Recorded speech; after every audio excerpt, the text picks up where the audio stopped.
పితా పుత్ర పవిత్రాత్మ నామమున ఆమెన్.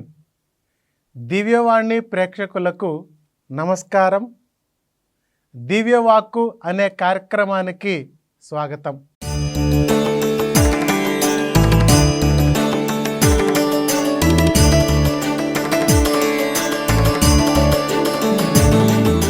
నీ వాక్యమే నాకు దీపము భాగములో ఈనాటి మన ధ్యానాంశం తప్పిపోయిన కుమారుడు. ఎన్నోసార్లు ఈ యొక్క సంఘటన మనం విని ఉన్నాం. అయితే ఈనాడు దేవుడు నేర్పిస్తున్నటువంటి విషయం ఈ తప్పిపోయిన కుమారుని గురించి మనం నేర్చుకోవాల్సింది ఏమిటి అనేది.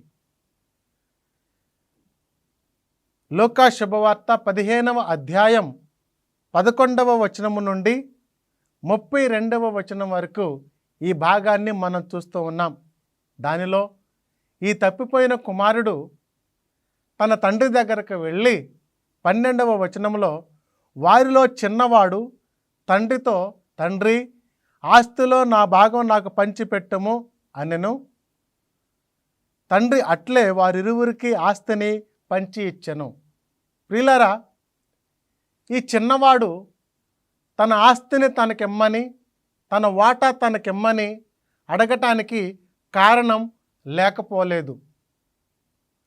తండ్రి ఎప్పుడూ కూడా ఇలా ఉండాలి, మంచిగా ఉండాలి, జాగ్రత్తగా ఉండాలి, అక్కడికి వెళ్ళకూడదు, ఇక్కడికి వెళ్ళకూడదు, వారితో మాట్లాడకూడదు, వీరితో స్నేహం చేయకూడదు, ఇన్ని రకాల విషయాలన్నీ కూడా తన బిడ్డలకు నేర్పిస్తూ ఉంటే ఆ చిన్నవాడు ఆ తండ్రి మాటలలో అపార్థాన్ని గ్రహించి, నా తండ్రి నన్ను ప్రేమించట్లేదు, నా తండ్రి నాకు స్వేచ్ఛనివ్వట్లేదు, నేను ఎలాగైనా నా స్వేచ్ఛా జీవితం నాకు కావాలి, ఎక్కడి నుంచి వెళ్ళిపోవాలి, ఎక్కడి నుంచి వెళితేనే నాకు మంచి ఆనందం ఉంది, నిజమైనటువంటి ఆనందం ఉందని ఆ చిన్నవాడు గ్రహించి తండ్రి దగ్గరకు వెళ్ళి అడుగుతూ ఉన్నాడు. ఈ తండ్రి కూడా కొడుకు మాట గౌరవించి తన ఆస్తిని తనకిచ్చాడు. ప్రియులారా, ఆ తర్వాత సంగతి, తన ఆస్తిపాస్తులన్నీ కూడా, తన వాటా అంతా కూడా మంటగలిపాడు. స్నేహితులతో విందులు విలాసాలతో విచ్చలవిడిగా తిరిగి కన్ను మిన్ను తెలియక జీవించి తనకున్నదంతా కూడా కోల్పోయాడు. తనదున్నదంతా కూడా పోగొట్టుకున్నాడు. ఇక తినటానికి తిండి లేదు, ఉండడానికి స్థానం లేదు, తలదాచుకునే అవకాశం లేదు, చేతిలో ₹1 కూడా లేకుండా పోయింది. ప్రియులారా, ఇక్కడ ఒక విషయం గ్రహించాలి. బిడ్డలు తల్లిదండ్రుల యొక్క మాటను గౌరవించకుండా అది చేయకూడదు, ఇది చేయకూడదు అని చెప్పినప్పుడు తల్లిదండ్రుల మీద చాలామంది తిరగబడుతున్నారు. తల్లిదండ్రులకు ఎదురు తిరుగుతున్నారు. నాది నాకివ్వు, నేను వెళ్ళిపోతాను అంటున్నాడు. ఆ తప్పిపోయినటువంటి కుమారుడి యొక్క గతి, తినటానికి తిండి లేదు, ఉండటానికి స్థలం కూడా లేదు. ఇక్కడ మనం నేర్చుకోవాల్సినటువంటి విషయం, ఒక గాలిపటాన్ని, దారాన్ని చూస్తే గాలిపటం అనుకుంటూ ఉంటుంది, ఈ దారం లేకపోతే నేను ఇంకా ఎత్తుగా ఎగరగలను, ఈ దారం నన్ను పట్టుకుంటుంది, ఈ దారం నాకు అడ్డుగా ఉంది, ఈ దారమే లేకపోతే నేను ఎక్కడికైనా వెళ్ళగలను, ఎక్కడికైనా ఎగిరిపోగలను అనుకుంటుందంట. కానీ ఆ గాలిపటానికి తెలియదు, ఒక్కసారి ఈ దారం తెగిపోతే ఆ గాలిపటం చెత్త కుప్పలలోనో, చెట్ల కొమ్మలలోనో, కరెంటు స్తంభాల మీదనో ఎక్కడో ఇరుక్కొని పోయి తన జీవితం నాశనం అయిపోతుంది. ఈ సంగతి గాలిపటానికి తెలియదు. పిల్లలు కూడా అంతే. తండ్రి మాటల మీద గౌరవించక ఆ పని చేయొద్దు, ఈ పని చేయొద్దు అంటున్నారు, వాళ్ళతో మాట్లాడొద్దు, వీళ్ళతో మాట్లాడొద్దు అంటున్నారని తప్పుగా భావిస్తున్నారు. జాగ్రత్త. తల్లిదండ్రులు మంచి చెప్పేది మీరు నాశనం కాకూడదనే, మీరు దారి తప్పకూడదనే. బిడ్డలారా, ఆ తప్పిపోయినటువంటి ఆ చిన్నవాడు పరిస్థితి ఒక్కసారి చూద్దామా? 14వ వచనంలో, తన ఆస్తి అంతటినీ మంటగలిపెను, అప్పుడు అచ్చట దారుణమైన కరువు దాపురించుటచే వాడు ఇబ్బందులు పడెను. తన పొలములో పందులు మేపుకొనుటకు ఒక యజమాని దగ్గర ఆశ్రయానికి చేరాడు. చివరికి పందులు తినే ఆ పొట్టు కూడా దొరకలేని దుస్థితిలోనికి ఈ చిన్నవాడు వెళ్ళిపోయాడు. ప్రియ దైవ బిడ్డలారా, చూశారా? తండ్రి దగ్గర ఉన్నప్పుడు ఏ బాధ తెలియదు, తండ్రి దగ్గర ఉన్నప్పుడు ఏ కష్టం తెలియదు. హాయిగా భుజించాడు, హాయిగా నిద్రపోయాడు. కష్టం విలువ తెలియలేదు తల్లిదండ్రి దగ్గర ఉన్నప్పుడు. మనం గ్రహించాలి, తల్లిదండ్రులు చెప్పే మాటలు వినాలి, ఆ తల్లిదండ్రులకు ఎదురు తిరగకూడదు. ఒకవేళ కుటుంబం నుండి బయటికి వస్తే, తండ్రి నుండి బయటికి వస్తే, ఈ తప్పిపోయిన కుమారుడికి పట్టినటువంటి గతే మనకే పడుతుంది. జాగ్రత్త. యేసుప్రభు తన తల్లిదండ్రులకు విధేయుడయ్యాడు, గొప్ప దేవుడయ్యాడు. ఎవరైతే తల్లిదండ్రులకు లోబడతారో, ఎవరైతే తల్లిదండ్రుల ఆధీనంలో పెరుగుతారో వాళ్ళకి రక్షణ ఉంది, వాళ్ళకి గౌరవం ఉంది, వాళ్ళకి మర్యాద ఉంది. వాళ్ళకి ఏ లోటు వచ్చినా తల్లిదండ్రులు చూసుకుంటారు. ఈ స్వేచ్ఛ అనే పేరుతో, ఆనందం అనే పేరుతో చెడు అలవాట్లు, తాగుడులు, వ్యభిచారాలు తమ జీవితాన్ని నాశనం చేసుకున్నటువంటి బిడ్డలు ఎందరో. బిడ్డలారా, దేవుడు మనకు జీవితాన్ని ఇచ్చింది, మనకి శరీరాన్ని ఇచ్చింది నాశనమైపోవడానికి కాదు. నీ శరీరం నా ఆలయం అంటున్నాడు దేవుడు. ఈ శరీరం, ఈ హృదయం దేవునికి ఇవ్వవలసినటువంటి ఆలయమే.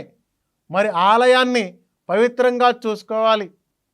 అలా కాకుండా ఈ చిన్నవాడులాగా విందులు విలాసాలకు పోయి, స్వేచ్ఛకు పోయి, చివరికి పందులు తినే పొట్టు కూడా తినలేని, దొరకలేని పరిస్థితిలో, దుస్థితిలో ఆ పిల్లవాడు ఉన్నాడంటే కారణం తండ్రి నుండి దూరం అయిపోవడమే అతను చేసినటువంటి తప్పు. అయితే మనం ఇక నుంచి తండ్రితో గొడవ పడుతున్నామా? ఆ అలవాటు మానుకుందాం. తల్లిదండ్రుల మాట వినట్లేదా? ఆ అలవాటు మానుకుందాం. తల్లిదండ్రులను ధిక్కరిస్తున్నావా? ఆ అలవాటు మానుకుందాం. తల్లిదండ్రులకు, దేవునికి లోబడదాం. ఇక్కడ చిన్నవాడు తప్పిపోయినప్పటికీ ఆ దుస్థితిలో, ఆ పందుల పొట్టులో, ఆ పందుల దగ్గర ఉండి ఆలోచన చేయసాగాడు. 18వ వచనములో, నేను లేచి నా తండ్రి యొద్దకు వెళ్ళి, తండ్రి, నేను పరలోకమునకు విరోధముగాను నీ ఎదుట పాపము చేసి తిని, ఇప్పుడు నీ కుమారుడను అనిపించుకోదగను, పనివారులలో ఒకనిగా పెట్టుకొనుమని మాట్లాడతాను, అడుగుతాను అని ఒక నిర్ణయం ఎప్పటికైనా తీసుకుంటున్నాడు. బిడ్డలారా, ఎంత గొప్ప ఆలోచన చేశాడు. దారి తప్పిపోయిన వాడు, నాశనమైపోయిన వాడు అలా ఉండక కనువిప్పు పొందుకున్నాడు. ఈ కనువిప్పు ఎవరికైతే కలుగుతుందో వాళ్ళు మరలా దేవుని దగ్గరకు వస్తారు. ఈనాడు మనం కూడా ఏదో మాయలో పడి, ఏదో పాపములో పడి, ఎక్కడో మనం ఇరుక్కొని పోయాం. అలాంటి పరిస్థితుల్లో ఉన్నటువంటి మనం కూడా ఇక నుంచి దేవుని దగ్గరకు తిరిగి వచ్చే ప్రయత్నం చేద్దాం. Praise the lord.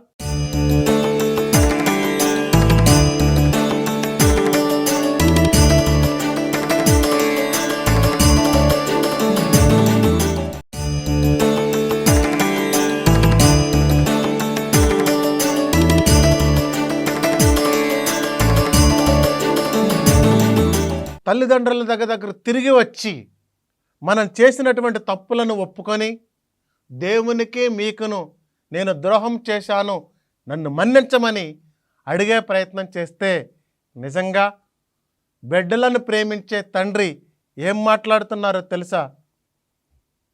24వ వచనంలో, మరణించిన ఈ నా కుమారుడు మరలా బ్రతికెను, పోయినవాడు తిరిగి దొరికెను అని చెప్పి విందు చేసుకొని చుండిరి. బిడ్డలారా, ఎప్పుడైతే తన కుమారుడు తన మనసు మార్చుకొని తిరిగి వచ్చాడో, ప్రేమ కలిగినటువంటి తండ్రి, దైవ భయము కలిగినటువంటి తండ్రి ఒక్క మాట కూడా తన కొడుకు గురించి అనలేదు. తప్పిపోయినవాడు, తిరిగిపోయినవాడు, చనిపోయినవాడు మరలా వచ్చాడు, గొప్ప విందులు చేయండి, చెప్పులు తొడగండి, మేలిమి వస్త్రాలు కట్టబెట్టండి అని గౌరవ మర్యాదలు చేస్తూ ఉన్నాడు. ఎంత గొప్ప ప్రేమ బిడ్డల ఎడల ఆ తండ్రికి ఉంది. ప్రియ బిడ్డలారా, మన తల్లిదండ్రులు కూడా మన కోసం ఎంతో ఎదురు చూస్తూ ఉన్నాడు. ఈనాడు చాలామంది నా బిడ్డలు నాశనమైపోతున్నవాడు, నా కుమారుడు తిరిగిపోతయ్యాడు, తాగుబోతవుతున్నాడు, పెండ్లి కావట్లేదు, ఉద్యోగాలు రావట్లేదు, ఎవరు పట్టించుకోవట్లేదు, వాళ్ళ జీవితాన్ని నాశనం అయిపోతుంది, ప్రార్థన చేయండి అని ప్రార్థనా విన్నపాలు అడుగుతున్నటువంటి తల్లిదండ్రులు ఎందరో ఉన్నారు.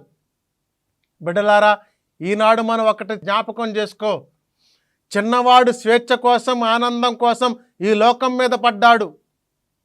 ఆయన దుస్థితి ఏంటో మనందరం కళ్ళారా చూశాం. తినటానికి తిండి లేదు, ఉండటానికి ఇల్లు లేదు, పందులు తినే పొట్టు కూడా దొరకలేదు, గౌరవం లేదు, ఎవరు పట్టించుకోవట్లేదు.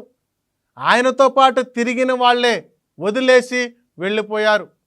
ఈనాడు దేనిని నమ్ముకొని నీవు కుటుంబానికి దూరం అవుతున్నావు? దేని మీద ఆశపడి తల్లిదండ్రులకు దూరంగా ఉంటున్నావు? నీ తల్లిదండ్రులు నిన్ను ప్రేమిస్తున్నారు కాబట్టే నీకు మంచి చెడు నేర్పిస్తూ ఉన్నాడు. మరి అలాంటి తల్లిదండ్రుల మాట నువ్వెందుకు పక్కన పెడుతున్నావు? ఒక్కసారి ఈరోజు ఆలోచన చేయమని దేవుడు నేర్పిస్తూ ఉన్నాడు.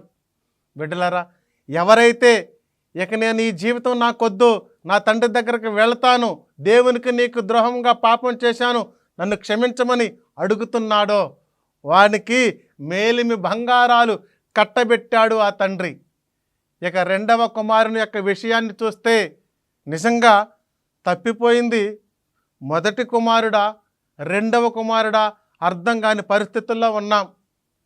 25వ వచనములో, అతని పెద్ద కుమారుడు పొలము నుండి ఇంచుకి వచ్చేసరికి సంగీత నృత్యముల ధ్వని వినిపించెను. అతడు ఒక పనివాణిని పిలిచి, ఇది అంతయు ఏమిటి అని అడిగను. నీ తమ్ముడు వచ్చెను, కుమారుడు క్షేమముగా తిరిగి వచ్చినందుకు నీ తండ్రి క్రొవ్విన కోడెదూడను కోయించెను అని అతడు చెప్పెను.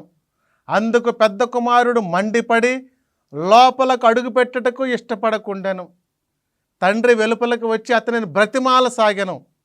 పెద్ద కుమారుడు అంటూ ఉన్నాడు, నేను ఇన్ని సంవత్సరముల నుండి నీ పనిపాటులు చేయుచున్నాను, ఎన్నడను నీ ఆజ్ఞ మీరి ఎరుగను, ఎన్నడూ ఒక్క మేకపిల్లనైనా నాకివ్వలేదు అని తండ్రి మీద కంప్లైంట్ చేస్తూ ఉన్నాడు.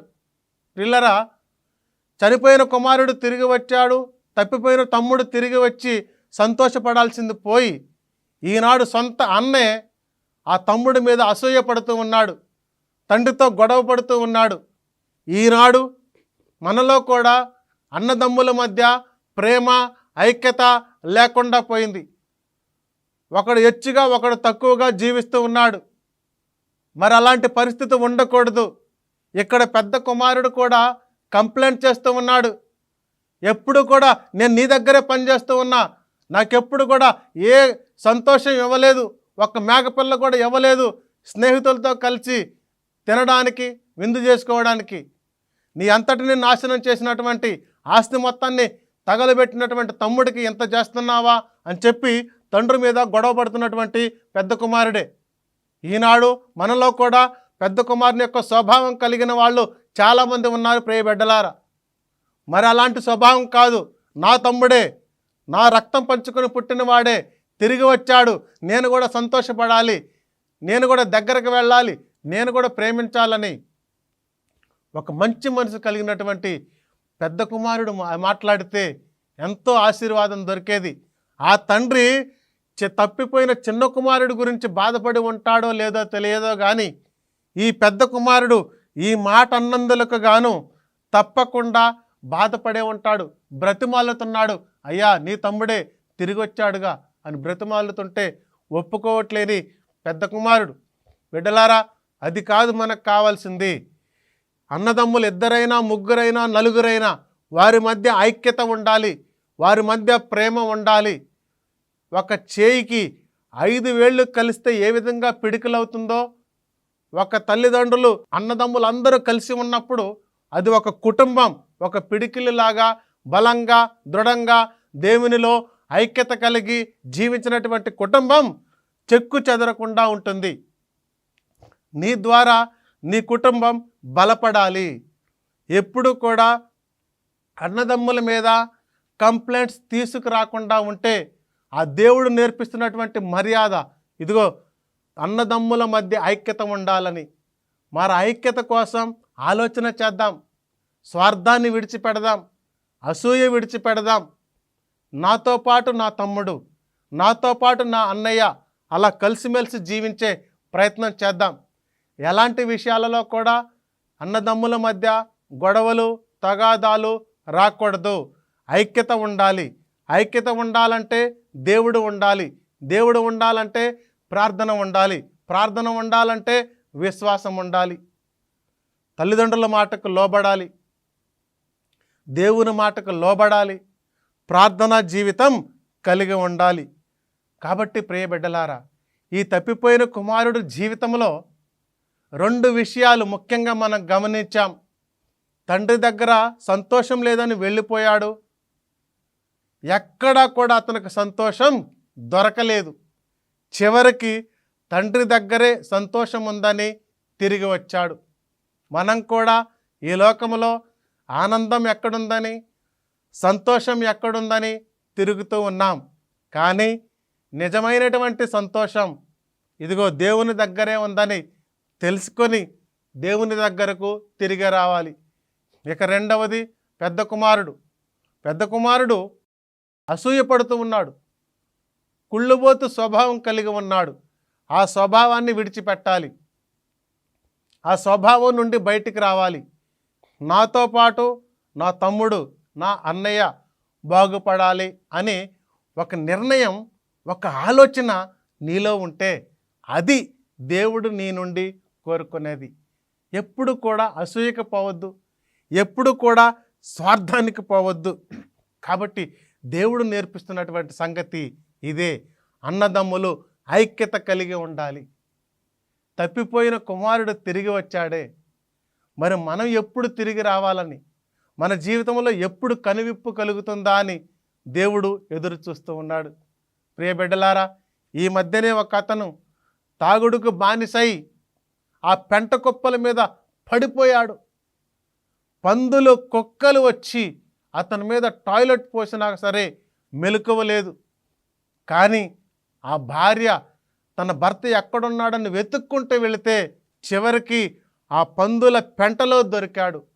అయినా సరే ఆ భార్య చేదరించుకోకుండా అతనిని తీసుకువెళ్ళి స్నానం చేయించి ఆయనను శుభ్రం చేస్తే ఆ భర్త భార్య చేస్తున్నటువంటి మర్యాదలన్నీ కూడా చూసి ఆలోచించాడు.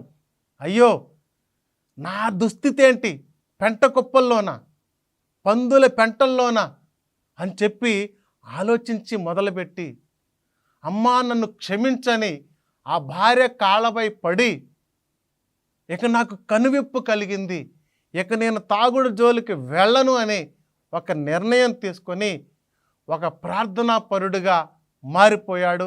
అతను ఇప్పటికీ కూడా తాగట్లేదు, ప్రార్థన మానట్లేదు.